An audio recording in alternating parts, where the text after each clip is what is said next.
इनको क्या मानते हैं हम अटॉर्नी जनरल को?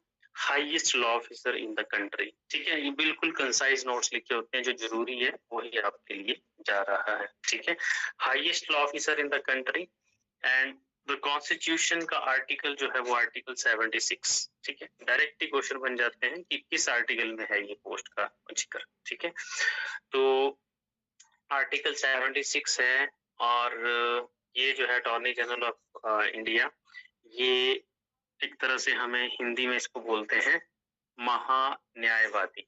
ठीक है, महान्यायवादी।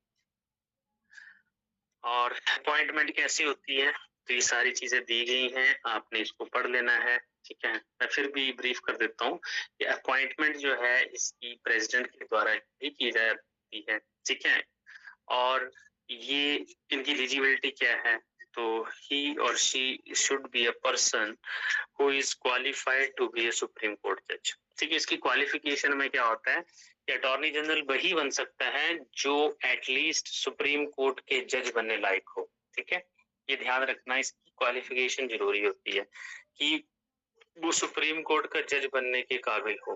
ठीक है, सुप्रीम कोर्ट के जज बनने के क्वालिफिकेशन रखता हो। ठीक है, और वो इंडियन सिटीजन ही होना चाहिए, भारत का नागरिक हो। ठीक है, वो किसी भी हाई कोर्ट, इंडिया के किसी भी हाई कोर्ट में एज ए 5 साल जज रहा हो, या फिर किसी हाई कोर्ट में 10 साल वकील रहा हो, एडवोकेट रहा हो। ठीक है, या फिर प्रेसिडेंट की नजर में, ठीक है, या फिर प्रेसिडेंट की ओपिनियन में जो है वो एक तरह से बहुत खास एमिनेंट ज्यूरिस्ट, अनुभवी जो है वो न्याय की फील्ड में रहा हो। तो ये होते हैं हमारे इनकी क्वालिफिकेशन। मेन क्वालिफिकेशन इसकी सुप्रीम कोर्ट के जज बनने लायक हो।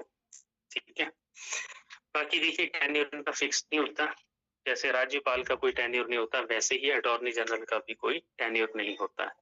आपको पता होगा राज्यपाल जो है किसी भी राज्य में अगर किसी राज्यपाल को अपॉइंट किया जाता है तो वो भी प्रेसिडेंट ही अपॉइंट करता है, मगर उसमें भी कोई टेन्योर नहीं होता। हो सकता है वो 10 दिन भी ना टिके वहां पे, हो सकता है वो 5 साल पूरे कर ले, 6 साल कर ले, 8 साल कर ले।